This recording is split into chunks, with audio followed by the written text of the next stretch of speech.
Welcome to the Rusted Guarded Homestead. Today I'm going to show you how to make biochar. I'm going to talk about what it is. First thing before we get into all the details is biochar is not a fertilizer. It does not add anything nutritionally to your garden. Basically, the process is pretty straightforward. You take wood, in the case of what we're making. It's going to go into a container. This is a paint container. These are wood pellets. You could use sticks and branches, you could use wood chips, whatever you want. This is what it looks like before.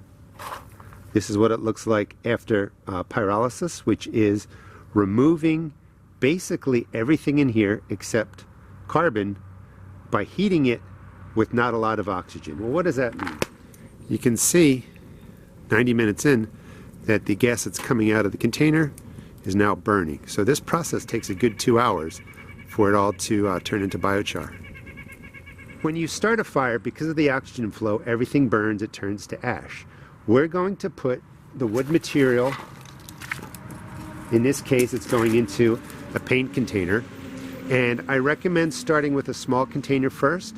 You can go to bigger containers like that trash can. Some people put barrels inside of barrels and you make a lot. The bottom line is you're going to need a ton of this charcoal, which is called biochar, which is biomass charcoal, for your garden. So this is not a quick fix. What does biochar add to your garden? It adds porous charcoal. You really want to crush this up into little pieces. And what can go in there is water, so it helps your soil hold water. Nitrogen, phosphorus, potassium, all the nutrients can be held in here too because of, I don't want to bore you, but this has a negative charge, so it holds some of the fertilizers here. So this slows the leaching of nutrients from your soil, which is a really good thing, and it will give back to your plants. So this will hold water and nutrients, and with all the porosity of the pores inside of here, it's going to hold microbiology. So those are the three main things: moisture retention, holding nutrients to give back to your plants, and a place for microbiology to live. And that's great. But don't think that this is a quick fix. So you don't need it for your garden. If you are going to use it, this is going to be something that's going to be used regularly over time. And 3-5 years, your soil will get better and better. So how do you do it? Metal container. I recommend starting out with a paint can. Fill it up with your wood material. Again, these are wood pellets. No additives, just hardwood sawdust pressed together. You want to seal it well, because part of what happens is, because there's only a tiny hole here, which is really important, you must have a hole in here or the lid's going to blow off. This is going to let all the gases come out of here. When this is being heated by the fire, there's no oxygen for it to combust and burn, but it heats the material and it releases all kinds of different gases. You're going to see flames coming out of here. I think it's like a methane gas. Alcohols come out of here, all kinds of different gases. And you're basically going to burn the fire till this heats through. You want it to get to like 450 Celsius, 800 degrees Fahrenheit. Don't know how you measure that, but you keep the fire going around it for a good hour, 2 hours in a small container like this. And you're just going to watch until all the gases coming out of here die down, and I'll show you that process. Really important too, safety-wise, do not put a screw cap on here or anything like that. If the gases build up in here, you want this lid to blow off, but you want to put a hole in there about that size. Let me just move it so you can see it. But it's basically a screwdriver tip that I hit in there and twist it. Now, if you like this process, with time, you could go to something bigger, like a tin like this, or a trash can. This is for holding birdseed, and you want to put in a hole about that size. This fits tightly, so the gas isn't going to come out here, but if there was a buildup for some reason, the lid would blow off. You don't want to make a bomb or anything crazy like that by having a screw cap lid. You are dealing with fire. Now, I'm going to set this up and show you how I get it going in the fire, but just keep in mind that this is a non-nutritional, this is not a fertilizer. This is not a fertilizer. It's non-nutritional. It aids your garden in different ways. All right, so it's sealed tightly, Small hole right there. This is a tarry substance. Sometimes you hear it called oil. It's not a real oil like motor oil or petroleum, but it's a tarry mess. So when this wood is heating up inside of here without oxygen, there's no flame to burn in there. All these different things come pouring out of here, which is pretty cool. So what we're going to do is you just put this flat down on the bottom. We're going to build sticks, twigs, leaves around here, some bigger wood around it, light it, and I'll show you what happens. Here's the basic setup to get this process started. Now, a fire's going to burn over, I think, about 1,000 Celsius, 2,000 Fahrenheit. You don't have to regulate this temperature. The higher the fire is, the more porous the charcoal becomes, or the biochar becomes. And again, we're taking wood, and through the process of decomposition, we're going to break this down with heat, high heat, with low oxygen. So it's not going to burn. It's going to be really a chemical reaction using heat. So let's see if this will light on cue. We're just going to get the fire started, and I'll show you how it goes through the burn.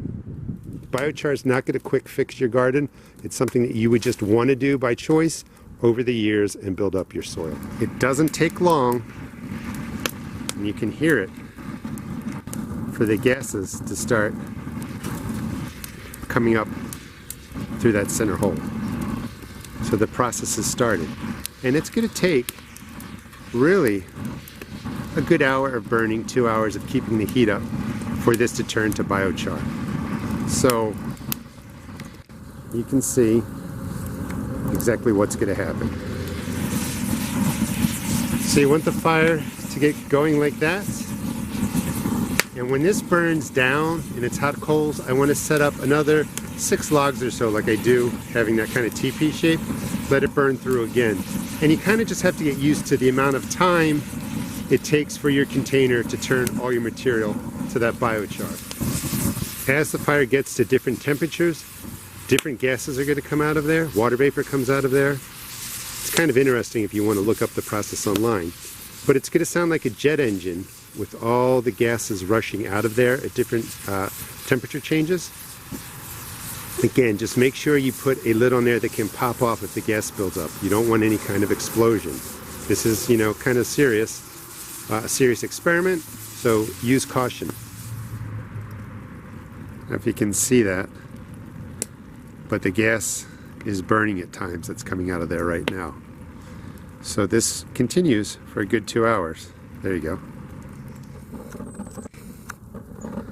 Almost 2 hours in, and you can see the flame is really high now coming out of the center of the can, and that's just because the decomposition, the heat on the outside, no oxygen on the inside, is really changing the wood over to the charcoal, and as it heats and over time, different chemicals are burning off, or different gases. Not sure exactly what to call it. This could be methane, but different gases will come out of this process, and that's pretty cool. So we're waiting for the smoke, the fire, and just that kind of jet engine sound to stop, and we know that the biochar has been completely formed and the process is over. About 2 hours later, all the wood is burned down.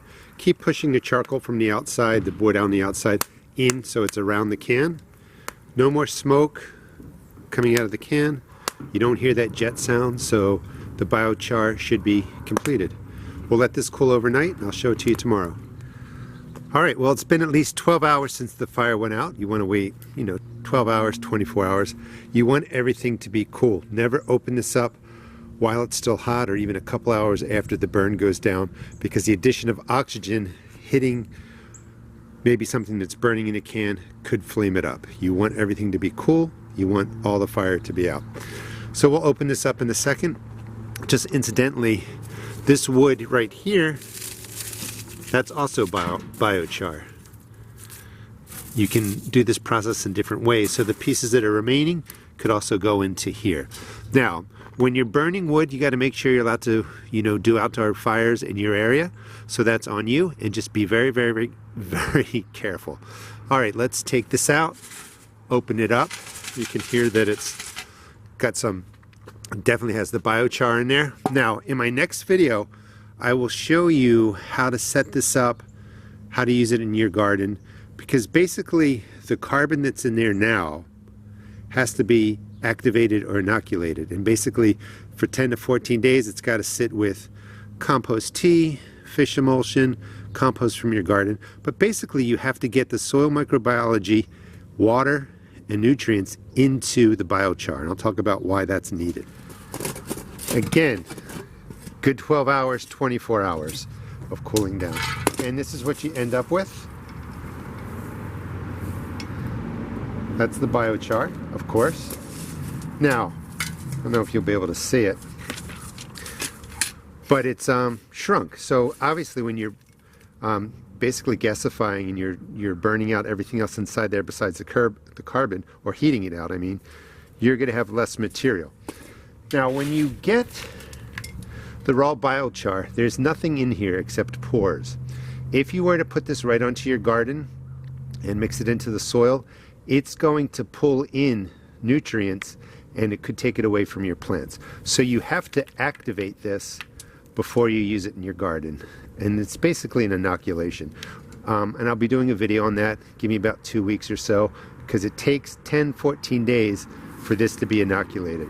I'm going to put it in a 5-gallon bucket, add in moisture or add in water, fish emulsion, some compost, and you're basically letting all the pores fill up with fertilizer, water, and microbiology, and then it goes into the garden. When you're using this, you're going to be planning on mixing it into the top 4 to 6 inches of your soil. It's basically going to hold water, like I said, hold nutrients, hold microbiology, and your surface plant roots will be able to access and pull stuff out of here. Now, if you have decent soil, just a side note and maybe a little preview of the next video, if you have decent soil, you really don't need to do this. You would use this for soil that maybe leaches nutrients too quickly. Maybe you have trouble holding moisture in there, so you want to add in the material. But because we have to inoculate this, we have to use compost and stuff. Just using compost out in your garden, organic matter is all you need. You don't have to do this. It's a cool experiment. Where I would use this is in a targeted way. So I'm going to use this in my tomato beds because they're heavy feeders, and I'm going to, make the surface of those beds a little bit better by using biochar. I'm also going to use it in my containers. Hope you enjoyed the video. Give you some confidence on how you would make your own biochar. It has a purpose, but don't feel like it's a must-have and a must-use in your garden. It doesn't supply any nutrients to your garden. It's used for the different reasons I've already explained. Thanks so much for watching. Please check out my seed shop and garden shop at therustedgarden.com, and please subscribe. I'll be showing you how you use this in your garden.